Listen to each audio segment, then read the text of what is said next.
शैतान रजीम बिस्मिल्लाहिर्रहमानिर्रहीम। प्यारे बच्चों अस्सलाम वालेकुम। सीरत नबी का आज 9वां हिस्सा है और आप लोग जो है काफ़ी दिलचस्पी ले रहे हैं यूट्यूब चैनल से, और इस सीरत नबी का जो मौजू है इससे आप लोगों की दिलचस्पी वो व्यू से ज़ाहिर हो रही है, और गुजारिश यही है कि इसको इसी तरह देखते रहिए हमारे अलकारी दोस्त मोहम्मद चैनल को। आज 9वां हिस्सा है। हुज़ूर सल्लल्लाहु अलैहि वसल्लम वो गारे सोर से निकल कर वो रवाना हो रहे थे। हमने किस्सा किया सुराका का कि सुराका ने बाकायदा नबूवत का एतराफ़ भी कर लिया था लोगों के सामने, और लोगों को कह दिया था कि आप लोग लौट जाए वरना आप लोग हलाक हो जाएंगे, और हुज़ूर सल्लल्लाहु अलैहि वसल्लम सच्चे नबी है। अच्छा, गारे सोर से जब आप हुज़ूर सल्लल्लाहु अलैहि वसल्लम मदीना की तरफ जा रहे थे तो रास्ते में एक और मौज़ा पेश आता है। उम्मे माबद एक औरत थी जिसके साथ बकरी थी। वो बकरी उसमें बिल्कुल दूध नहीं था, लेकिन जब हुज़ूर सल्लल्लाहु अलैहि वसल्लम उधर से गुजर रहे थे तो हुज़ूर सल्लल्लाहु अलैहि वसल्लम ने उस बकरी पर हाथ फेरा जिससे उसमें बहुत ज़्यादा दूध आ गया।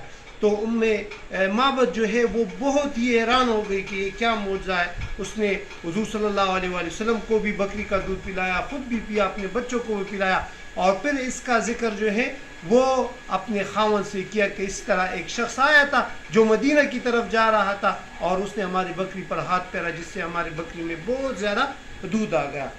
हुज़ूर सल्लल्लाहु अलैहि वसल्लम जब कुबा के मकाम पर पहुँचे तो हुज़ूर सल्लल्लाहु अलैहि वसल्लम का वहाँ पर बहुत शानदार इस्तकबाल हुआ। अंसार लोग जो थे वो वहाँ पर बाकायदा इस्तकबाल के लिए खड़े थे और हुज़ूर सल्लल्लाहु अलैहि वसल्लम के तशरीफ़ आवरी का इंतज़ार कर रहे थे। बहुत खुशी और मुसर्रत से हुज़ूर सल्लल्लाहु अलैहि वसल्लम का इस्तकबाल किया गया। हुज़ूर सल्लल्लाहु अलैहि वसल्लम ने सबसे पहले मस्जिद तक़वा मस्जिद कुबा की बुनियाद रखी और वहाँ पर तकरीबन 3 दिन क़याम किया। हज़रत अली जिसको हुज़ूर सल्लल्लाहु अलैहि वसल्लम ने अपने बिस्तर पर छोड़ा था, तो चूँकि हुज़ूर सल्लल्लाहु अलैहि वसल्लम अमानतदार थे, लोगों ने उसके साथ अमानतें रखी थी, तो हुज़ूर सल्लल्लाहु अलैहि वसल्लम ने वो सारी अमानतें हज़रत अली रज़ियल्लाहु ताला अन्हु के सुपुर्द की कि ये अपने अहल तक पहुँचा दो। हुज़ूर सल्लल्लाहु अलैहि वसल्लम की ये अमानतें लोगों को वापस करने के बाद हज़रत अली रज़ियल्लाहु ताला अन्हु भी मस्जिद कुबा में हुज़ूर सल्लल्लाहु अलैहि वसल्लम से आकर जा मिले। अच्छा, फिर मदीना की तरफ हुज़ूर सल्लल्लाहु अलैहि वसल्लम तकरीबन ये माह रबीउल अव्वल था और जुम्मे का दिन था कि हुज़ूर सल्लल्लाहु अलैहि वसल्लम मदीना में दाखिल होते हैं।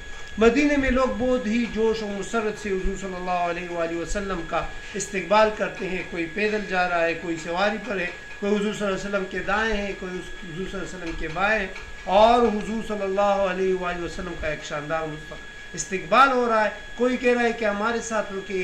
हर किसी की ये एक ख्वाहिश थी कि हुज़ूर सल्लल्लाहु अलैहि वसल्लम उसके साथ रुके। हुज़ूर सल्लल्लाहु अलैहि वसल्लम ने फरमाया कि मेरी ऊँटनी जहाँ पर रुकेगी मैं वहाँ क़याम करूँगा। तो हुज़ूर सल्लल्लाहु अलैहि वसल्लम की ऊँटनी मुबारक जो थी वो हज़रत अयूब अंसारी रज़ियल्लाहु ताला अन्हु के घर के सामने जो है रुकी और हुज़ूर सल्लल्लाहु अलैहि वसल्लम ने वहीं पर क़याम फरमाया। इस वक्त मदीना में कोई मरकज़ी मस्जिद ना थी, लोग अपनी नमाज जो है वो अलग अलग पढ़ते थे। तो हुज़ूर सल्लल्लाहु अलैहि वसल्लम ने सबसे पहले मस्जिद नबवी की तामीर की। दीवारें कच्ची थी, सतून उसके खजूर के दरख्त की लकड़ियाँ उसमें इस्तेमाल हुई, छत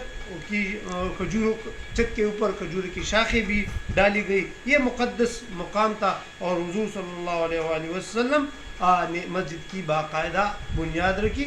उस वक्त जो था वो काबा वो मस्जिद अक्सा था।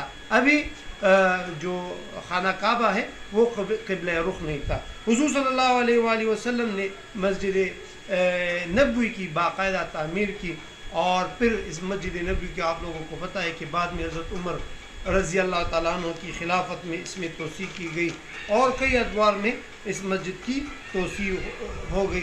इस मस्जिद के साथ हुज़ूर सल्लल्लाहु अलैहि वसल्लम का घर था, अज़वाज मुतहरात के हुजरे भी थे। बाद में उन हुजरों को भी मदीना मुनव्वरा यानी मस्जिद नबवी में शामिल किया गया और ये मस्जिद जो थी ये बहुत वसी हो गई। आप लोग اگر آپ لوگوں کو کہ بھی نصیب ہو جب آپ عمرہ اور حج کے لیے جائیں گے تو لوگ باقاعدہ اس مدینہ کی گلیوں میں باقاعدہ پیدل چلتے اور بہت ہی خوبصورت نظارہ ہوتا ہے. وہ لوگ جو مسجد مدینہ سے پیدل جا کر مسجد قباء میں جاتے ہیں اور یعنی وہاں پر 2 رکعت نفل پڑھتے ہیں. حضور صلی اللہ علیہ وآلہ وسلم کا یہ ارشاد بھی ہے کہ جس نے مسجد قباء میں 2 رکعت نفل ادا کی اس نے ایسا کیا کہ اس نے عمرہ ادا کیا. یعنی مسجد قباء کو ایک ایسا درجہ دیا گیا کہ جو لوگ وہاں پر عمرے کے لیے جاتے ہیں مدینہ میں آرام کرتے ہیں اور مدینہ سے تقریباً 3 کلومیٹر کی دوری پر لوگ اکثر پیدل جاتے ہیں مسجد قباء میں, وہاں پر 2 رکعت نفل بھی پڑھتے ہیں. تو اس کی وہ خوبصورت گلی اللہ آپ کی نصیب کرے, ہمارے نصیب بھی بار کرے. وہ خوبصورت گلی وہ آپ کو بہت ہی مزہ دے گی. وہاں پر روحانیت ایک تسکین آپ کو ملے گی کہ جب آپ پیدل مدینہ سے نکلو گے اور مسجد قباء کی طرف جاؤ گے. تو مسجد نبوی کی باقاعدہ تعمیر ہوئی اور اس میں باقاعدہ توسیع ہوئی. لوگ وہاں پر جاتے ہیں جب عمرہ اور حج کے لیے تو وہاں پر ضرور کچھ دن گزارتے ہیں.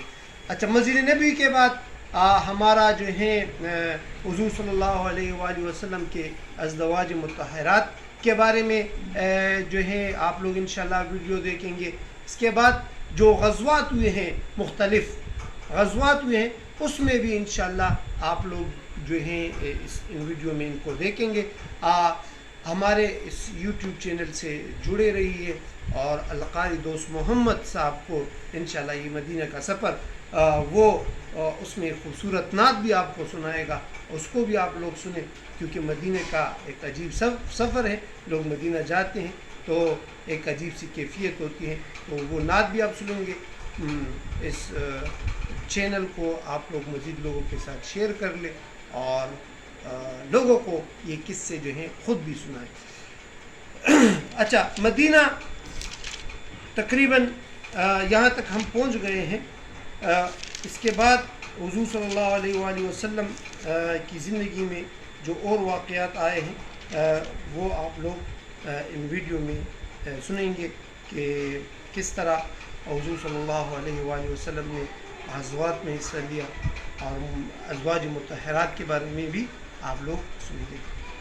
تب تک کے لیے آپ لوگ مجھے اجازت دیجیے. القاری دوست محمد کو سنتے رہیے پشتو زبان میں بھی.